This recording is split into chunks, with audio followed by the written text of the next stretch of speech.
In 1783, a watchmaker in Geneva created a drink that would go on to outlast empires, survive 2 world wars, earn the blessing of the British royal family, and conquer the American market in a single decade.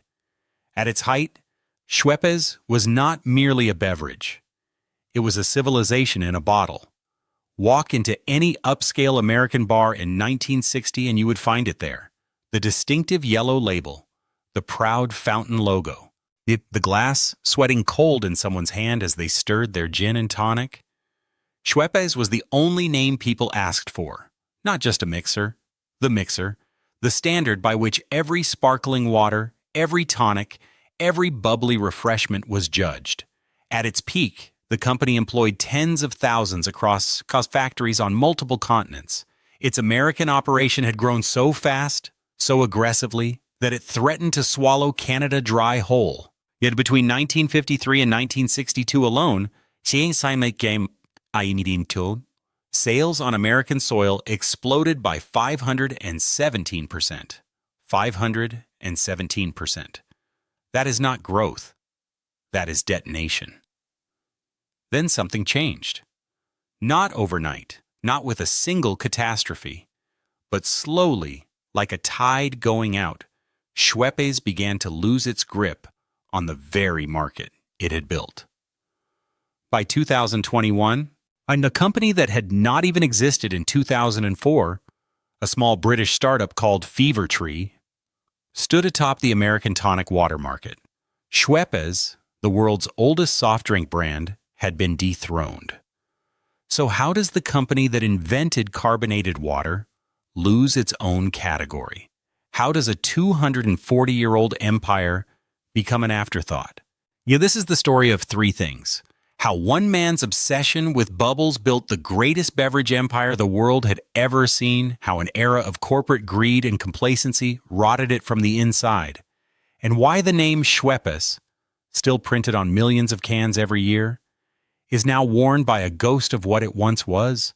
Welcome inside the world of Schweppes, where a genius built something immortal, and corporations spent 2 centuries trying to kill it.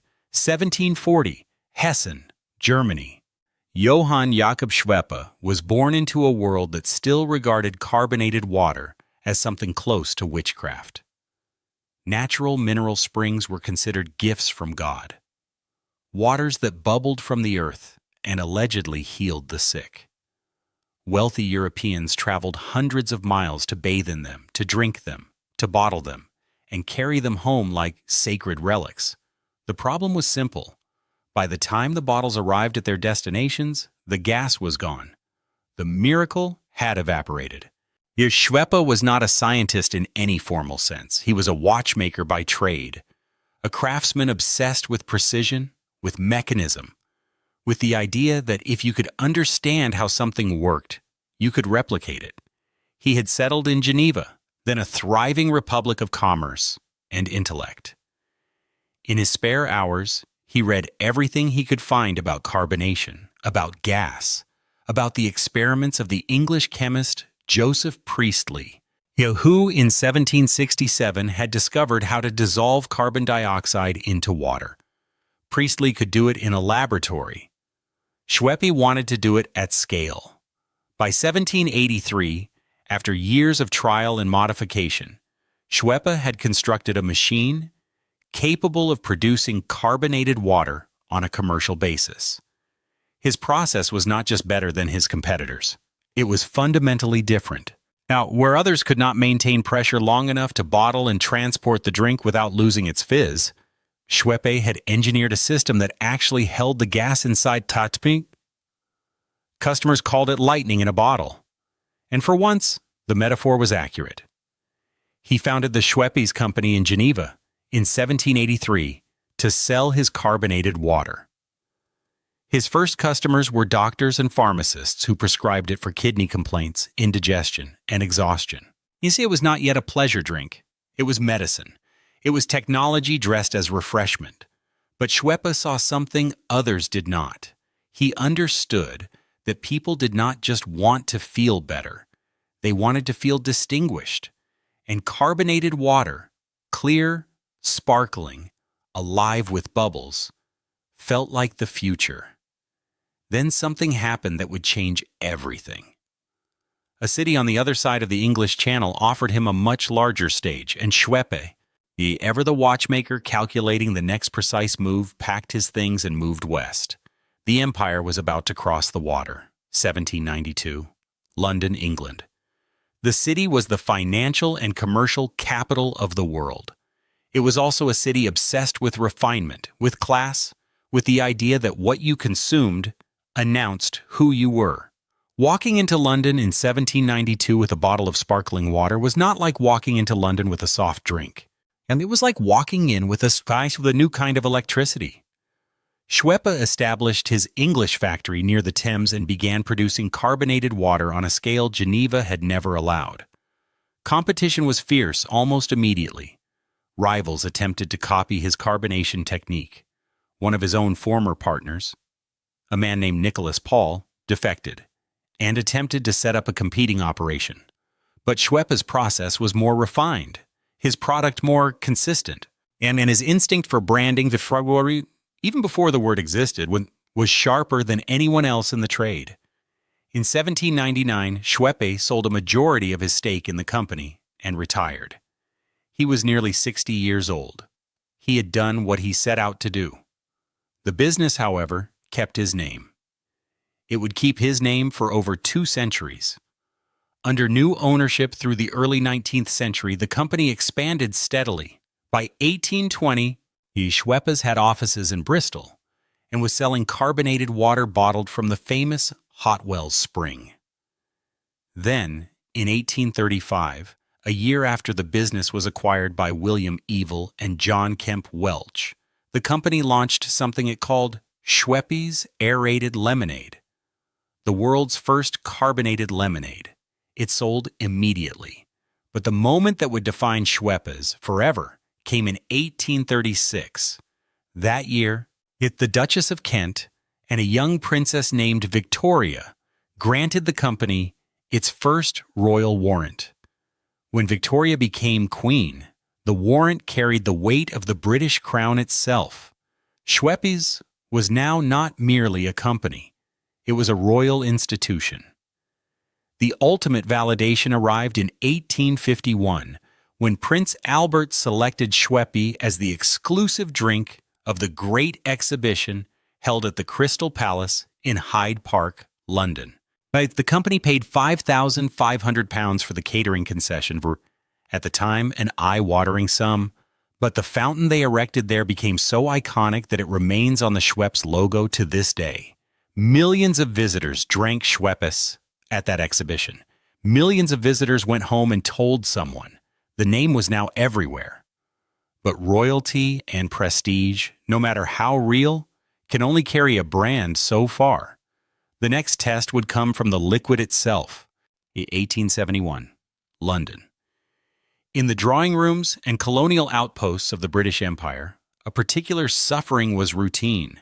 British soldiers, administrators, and merchants stationed across Africa and Asia, in territories stretching from Calcutta to the Gold Coast, were dying of malaria in devastating numbers. The disease was not yet understood at the cellular level, but doctors had discovered one thing that helped: quinine. Extracted from the bark of the cinchona tree native to the Andes of South America. Quinine worked, but quinine was also profoundly bitter.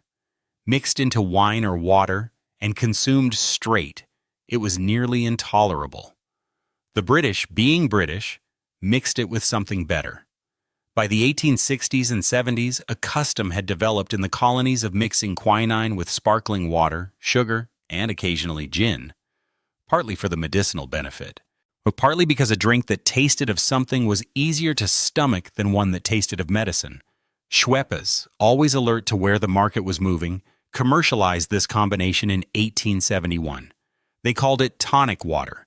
It was the world's first carbonated tonic. They also launched ginger ale in 1870, a dry, spiced variation that expanded the mixer category even further. Within a generation, these two drinks would become Schweppes' most significant products. But not the soda water that Jacob Schweppe had engineered in his workshop, not the aerated lemonade, the tonic. The gin and tonic as a cocktail spread from the colonies back to Britain and into the culture. It became the drink of officers, administrators, and eventually simply the drink of those who considered themselves people of taste. By 1903, Schweppes had factories across the British Empire, but the brand was embedded not merely in commerce, but in the rituals of an entire civilization. But here's what nobody noticed at the time. The gin and tonic was not just a cocktail, it was an identity. And Schweppes was not just a mixer. It was the proof that you belonged to a certain world. The problem was that worlds change, empires end, and a drink built on imperial identity would eventually have to answer a hard question. Who are we when the empire is gone? That question would not arrive for several more decades. In the meantime, there was a new world across the Atlantic that had barely tasted tonic water at all. 1952, London. The Second World War had ended 7 years earlier, but Britain was still rationing sugar. Schweppes factories had restarted in 1948, but supply constraints kept growth flat. The company needed a new engine, and one man believed he knew exactly where to find it. Sir Frederick Collins Hooper, known to everyone as Eric, had been brought in to lead Schweppes when the company was struggling. He was not a beverages man by background. He was something rarer. A salesman who understood that what you sold was never just the product. It was the feeling the product created. Under his leadership, Schweppes had already tripled sales in Britain through a campaign of aggressive, witty advertising. In a fictional English county called Schweppeshire, invented by writer Stephen Potter, populated with whimsical characters and landmarks such as Schwepsham Downs and Schwepping Forest, had become genuinely beloved by British audiences. The campaign was charming, it was clever, but Britain was a small island. America was something else entirely. In 1952, Schweppes struck a deal with the Pepsi-Cola Company, giving Pepsi the exclusive rights to bottle Schweppes in North America. The arrangement was elegant and practical. Pepsi had the bottling infrastructure, Schweppes had the product and the prestige.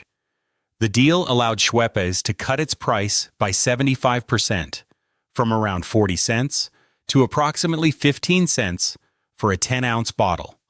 Overnight, Schweppes went from a luxury import to an accessible premium drink.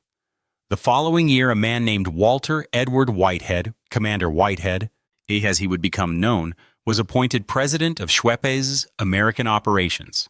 Whitehead was a Royal Navy veteran, World War II decorated officer, and a man whose physical appearance, aristocratic bearing, magnificent gray beard, composed confidence, was so distinctly British that the advertising legend David Ogilvy saw him and knew immediately what to do.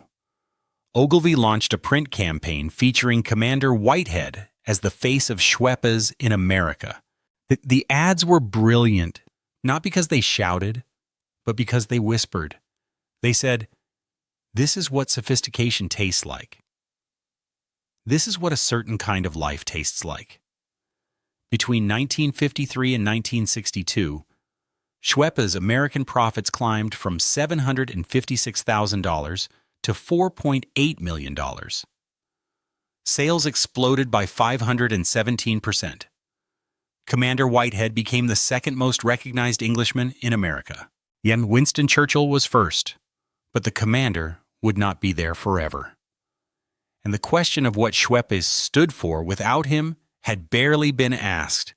If you're finding this story fascinating, please hit that like button and subscribe to the channel. It really helps us continue bringing you these deep dives into history. We're only halfway through this extraordinary story, and the most dramatic moments are still ahead. 1960, New York City. You walk into any upscale hotel bar on the eastern seaboard in 1960, and you would hear the same sound. The soft percussion of ice against glass. The brief hiss of a bottle being opened. And then, Schwepper Vessence.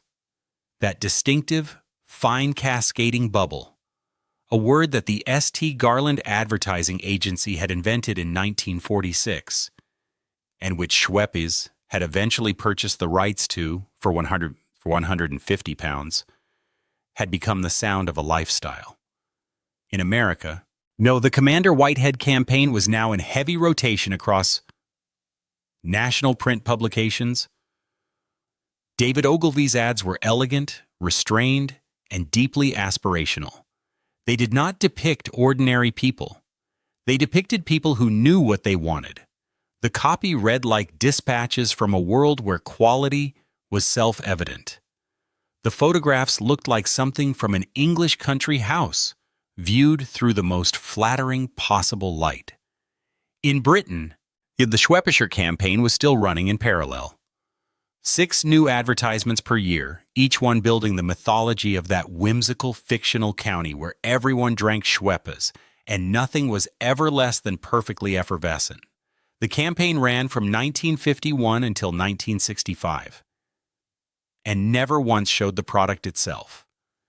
It relied entirely on suggestion, on atmosphere, on the elegant implication that people of a certain sensibility simply knew what Schweppes was. By 1962, foreign operations, primarily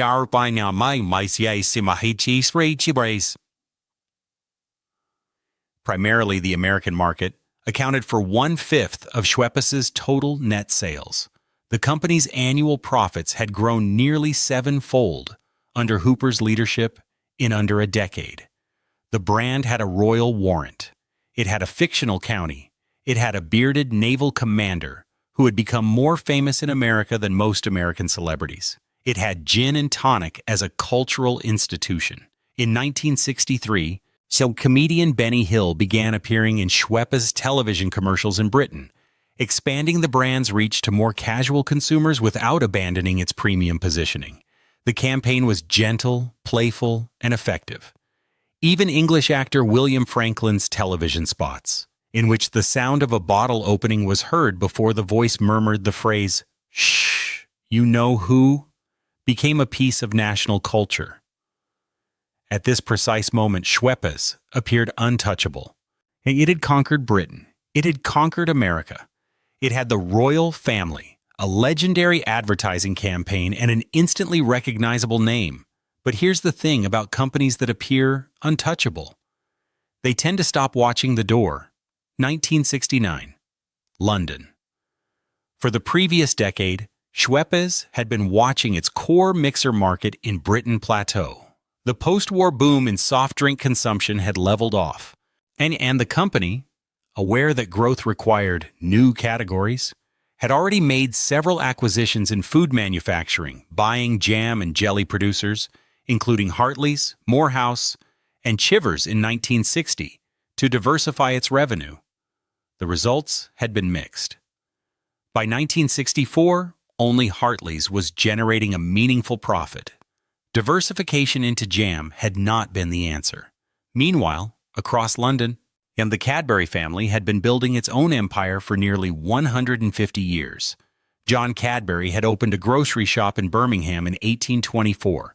His chocolate products became the company's core. By the mid-20th century, Cadbury Limited was one of the largest confectionery manufacturers on Earth, a deeply British institution still controlled by the Cadbury family, its chairman always a direct descendant of the founder. In 1969, Schweppes Limited merged with Cadbury to form Cadbury Schweppes plc. The logic was sound on paper. Schweppes brought global beverage distribution and a prestige brand. Cadbury brought manufacturing scale, retail relationships across Britain and the Commonwealth, and a beloved confectionery portfolio. Together, they would become a food and drink conglomerate capable of competing with anyone. But corporate marriages, like all marriages, have consequences that the ceremony never reveals.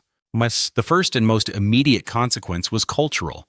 Schweppes had built its identity on a specific, carefully curated kind of sophistication. British, reserved, confident, adult. Cadbury was beloved for chocolate bars, for sweetness, for childhood. These were not incompatible identities, but they were not the same identity.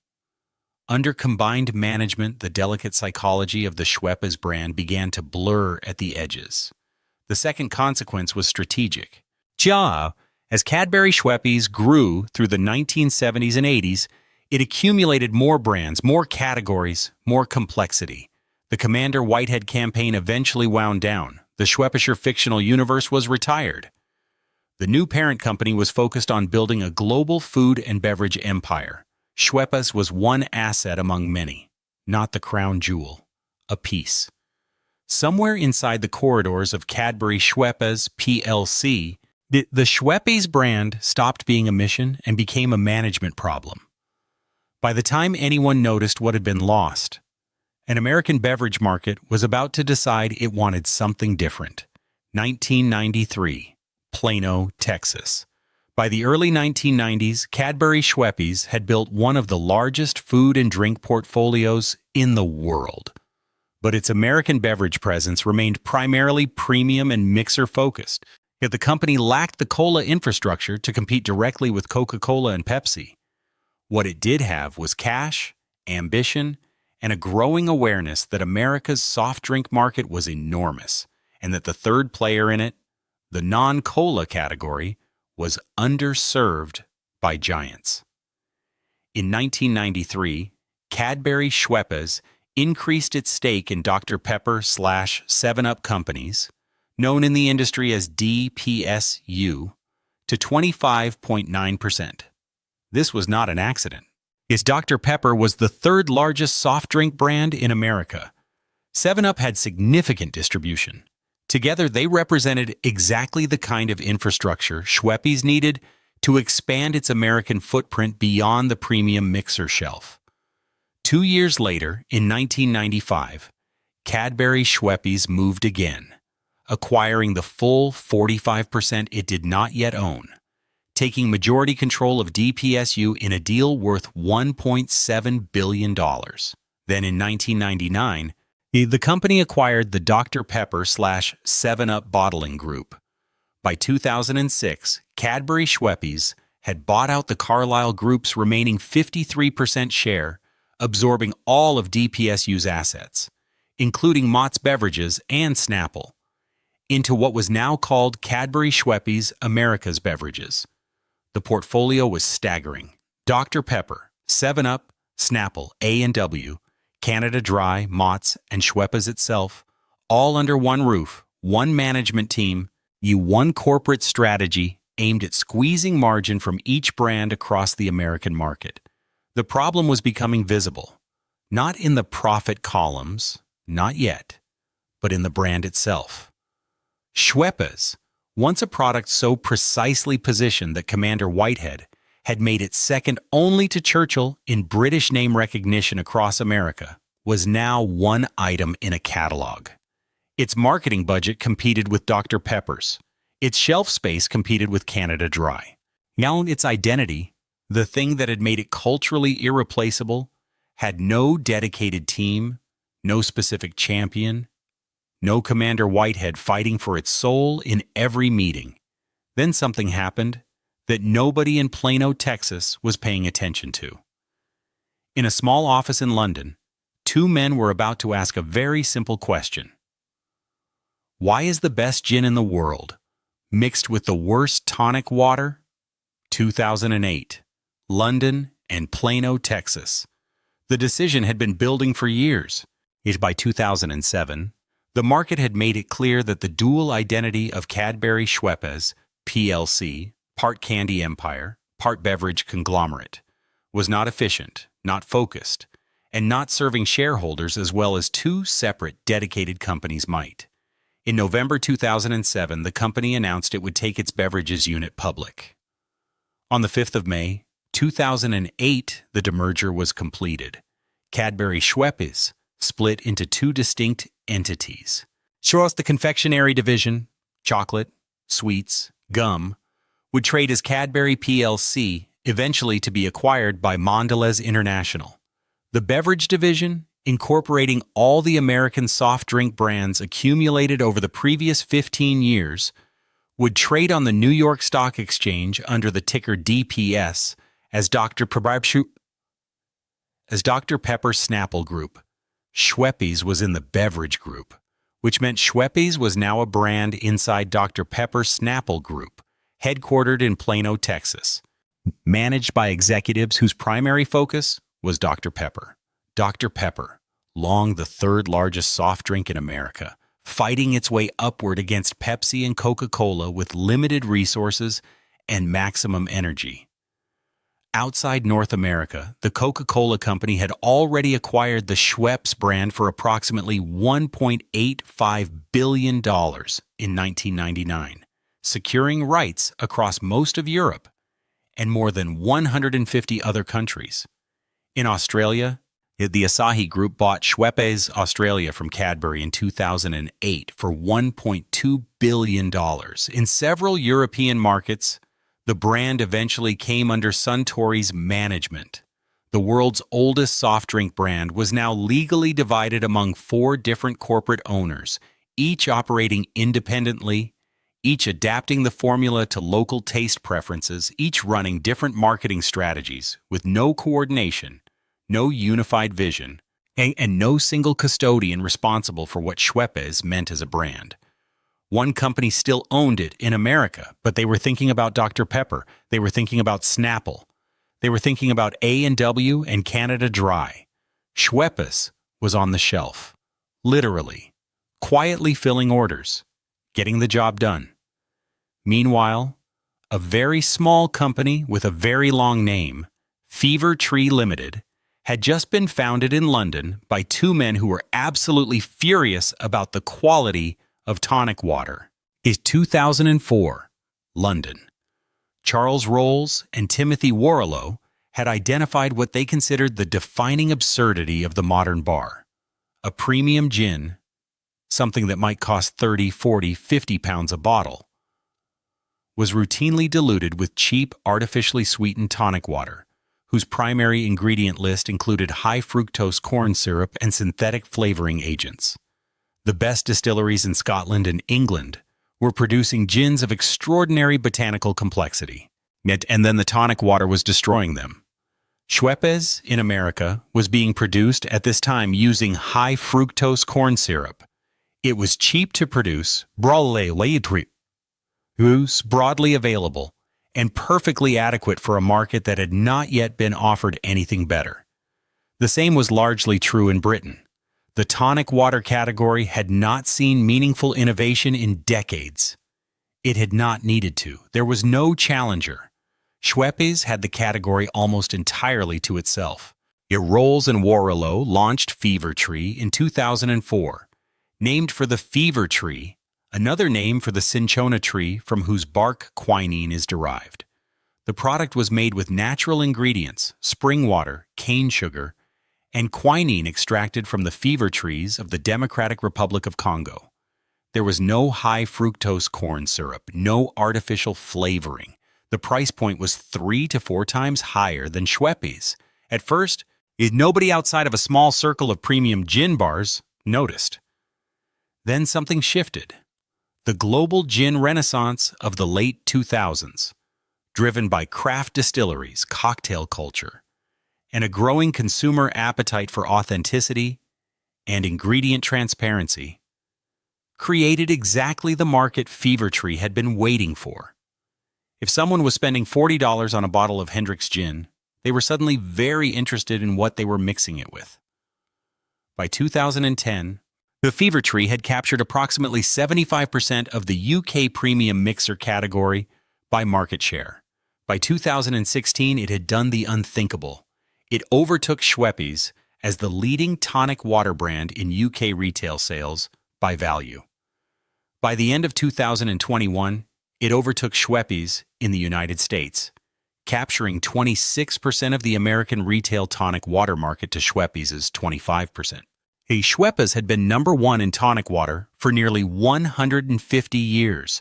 In the span of 17 years, a startup had taken that title away. Meanwhile, inside the offices of Keurig Dr. Pepper, the question of what to do about Schweppes was just beginning to get serious. We're in the final stretch of this remarkable story. If you're enjoying it, please don't forget to hit that like button and subscribe to the channel. Your support is what makes it possible to keep bringing you stories like this one. 2012. Multiple countries simultaneously. Here was the paradox that defined Schweppes in the modern era. The brand was not dying. Not exactly. It was fragmenting, like a mirror dropped on a hard floor, still reflecting the same image, but in pieces, each piece showing something slightly different. In the United Kingdom, the Coca-Cola company operated Schweppes through Coca-Cola Euro-Pacific Partners. The formula remained closer to the original. The brand maintained prestige positioning. Britain still regarded Schweppes as the proper tonic, the sophisticated choice, the name that had graced the tables of royalty. In Spain, the brand held a cultural monopoly so deep that ordering tonic water meant simply saying un Schweppes. No other name existed in the popular vocabulary. Suntory, which would eventually control Schweppes across much of continental Europe, inherited a market where the brand had become a generic noun, which is the highest form of market dominance and, paradoxically, also a warning sign. When a brand becomes a synonym for a category, it stops being a brand. It becomes furniture. In Australia, Asahi managed the product with competence, but without the cultural urgency of a company fighting for identity. In America, the market that Schweppes had conquered with a bearded naval commander and a 500% sales surge, Keurig Dr. Pepper managed the brand as one item in a portfolio of 125 owned, licensed, and partner brands. The formula contained high fructose corn syrup. The marketing budget was dwarfed by Dr. Pepper's. The premium positioning that Commander Whitehead had spent 20 years building had quietly eroded to commodity. Meanwhile, the premium mixer category in America was filling with new entrants. Q Tonic, founded in New York, sweetened with organic agave, Fentimans, the ancient British botanical brewer, local and craft tonic brands multiplying across every artisan beverage marketplace in the country. Each one positioned itself explicitly in opposition to Schweppes. Each one said in so many words, "You deserve better than this." Schweppes had spent its golden years building the case that premium carbonated beverages were worth more than ordinary ones. It had been the disruptor once. Now it was the status quo that everyone else was disrupting. But one response was coming. A rebrand. A new product line. A desperate attempt to reclaim what had been given away. 2017. London. The corporate owners of Schweppes in various markets had finally arrived at the same conclusion that customers had reached years earlier. The tonic water category had moved, and Schweppes had not moved with it. The response was called 1783. A premium sub-brand launched that year, named for the founding date of the company, designed explicitly to compete with Fever Tree and Q Tonic in the growing artisan mixer category. The bottles were distinctive, Skittle-shaped, glass, featuring the yellow Schweppes sash across the neck and the iconic fountain logo. The flavors were adventurous by the brand's traditional standards: salty lemon tonic water, quenching cucumber tonic water, aromatic floral tonic water, alongside more conventional tonic and light tonic variants. The strategy was sound, the execution was rushed, and the reception was complicated. In 2018, the 1783 range was the subject of a product recall. Some 600 milliliter glass bottles with a best before date of the 31st of March, 2019 were found to have a flaw in their construction that allowed bottle caps to pop off unexpectedly. For a brand attempting to reestablish premium credentials, a product recall was the worst possible headline. Taste tests in the UK and America were mixed.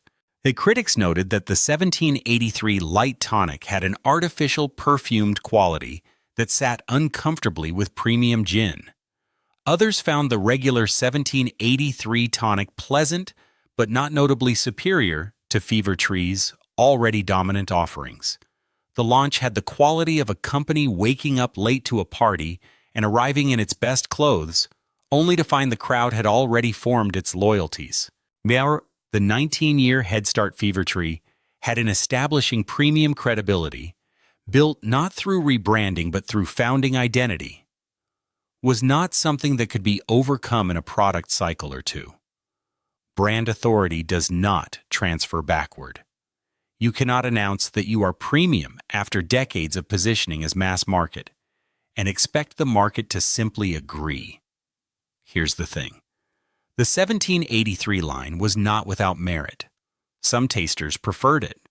Some bartenders stocked it, some markets responded, but Fever-Tree's market capitalization had reached multi-billion-pound levels by this point. The category had changed its center of gravity. Schweppes was chasing a position it used to own. January 29, 2018, Burlington, Massachusetts. Keurig Green Mountain was not primarily a beverage company. It was a coffee company, famous for its single-serve K-Cup brewing systems. Its Keurig machines sat in tens of millions of American kitchens, offices, and hotel rooms. The business model was elegant. Sell the machine at modest margin, then sell the pods forever.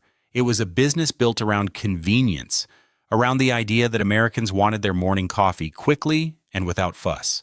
Then, in January 2018, Keurig Green Mountain announced it was acquiring Dr. Pepper Snapple Group in a deal worth $18.7 billion. And it was one of the largest beverage acquisitions in American history.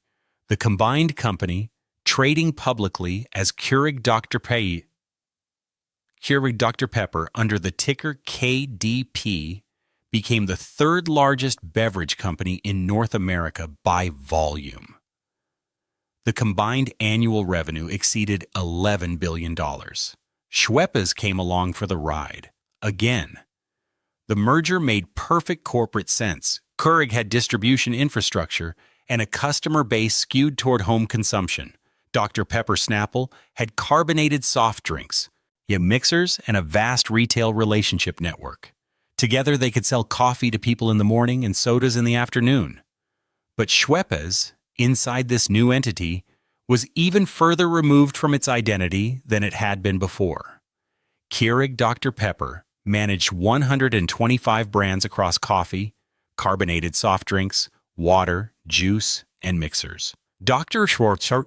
Pepper itself had just achieved its most historic market accomplishment. In 2023, it surpassed Pepsi-Cola to become the second most consumed carbonated soft drink in America, trailing only Coca-Cola.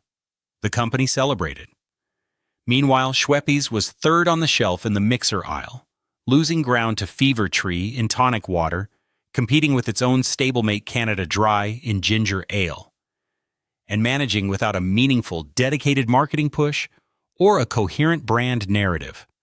When a journalist asked what Schweppes stood for in 2023, the answer was complicated. It stood for availability. It stood for price. It stood for the memory of something once elegant, now rendered functional. The Commander Whitehead was gone. The Schweppesher country was gone. The royal connection to the Malvern Hills had been severed when Coca-Cola closed that historic plant in 2010. What was left was a name, a yellow label, a fountain, and a 200-year history that most people pouring it into their glass no longer knew about. 2021. American retail stores simultaneously. The data that arrived at the end of 2021 was not a surprise to industry observers who had been watching the numbers. It was merely the moment of official confirmation. Fever-Tree finished that calendar year as the #1 tonic water brand by value in American retail, capturing 26% of the market. Schweppes finished second at 25%. The gap was 1 percentage point. But gaps in retail market share are deceptive. They tell you where you are, not where you are going. Fever-Tree's trajectory was steeply upward. Its revenue had doubled in the American market since 2019. With sales accelerating during the pandemic as consumers mixed drinks at home with more care and attention than they might in a bar.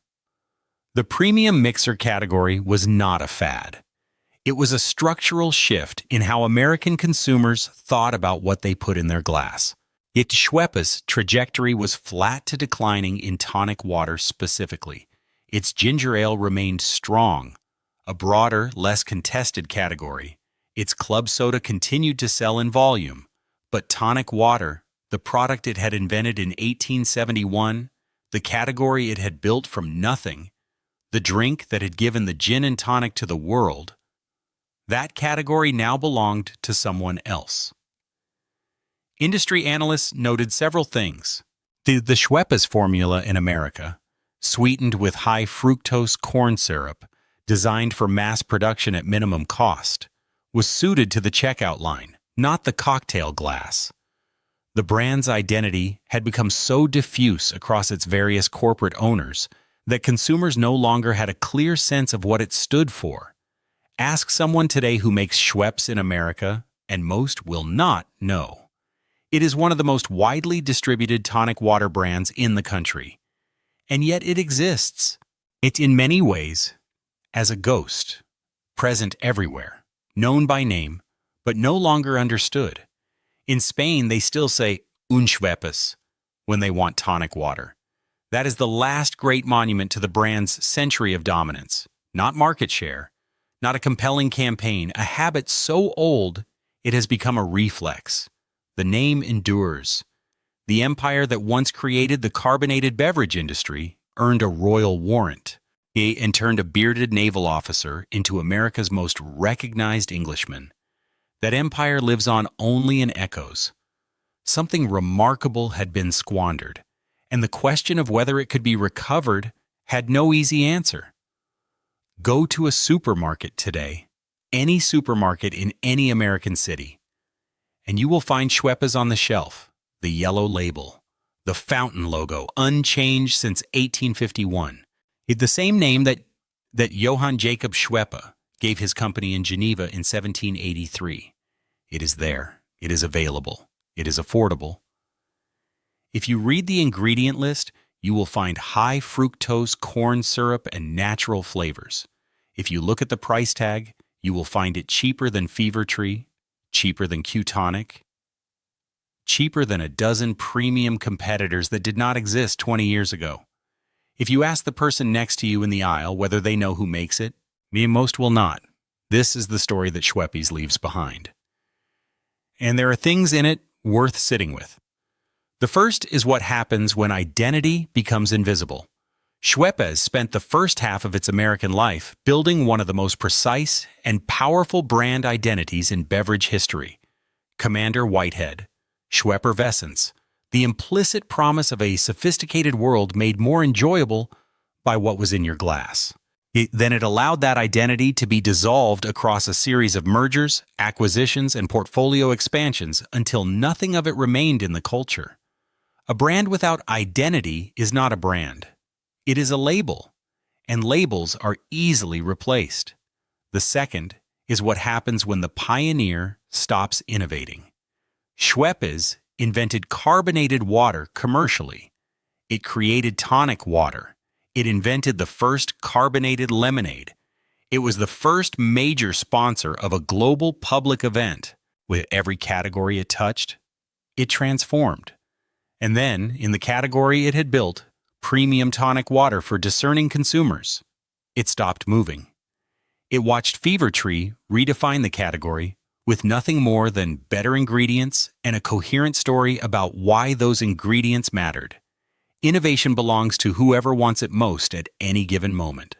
Schweppes stopped wanting it. Someone else took it. The third is what corporate fragmentation does to legacy. Today, Schweppes is owned by Keurig Dr Pepper in North America, by Coca-Cola in most of Europe, by Asahi in Australia, and by Suntory in parts of the continent. 4 different companies, 4 different formulas, 4 different marketing strategies, 4 different answers to the question of what Schweppes is supposed to mean. When a single brand cannot agree with itself, the market will decide the answer. And markets are not sentimental. Schweppes was founded 243 years ago. At its peak, it owned a category, shaped a culture, and put the gin and tonic on the table of the world. That is an extraordinary life for any company, any product, any name. What's left is the name, still printed in millions of cans, still reaching millions of hands, still pouring its bubbles into millions of glasses. But the empire? Silent. The commander? Gone. The Royal Gardens of Malvern? Closed since 2010. Only the sound remains. That soft, pressurized exhale when you open the bottle.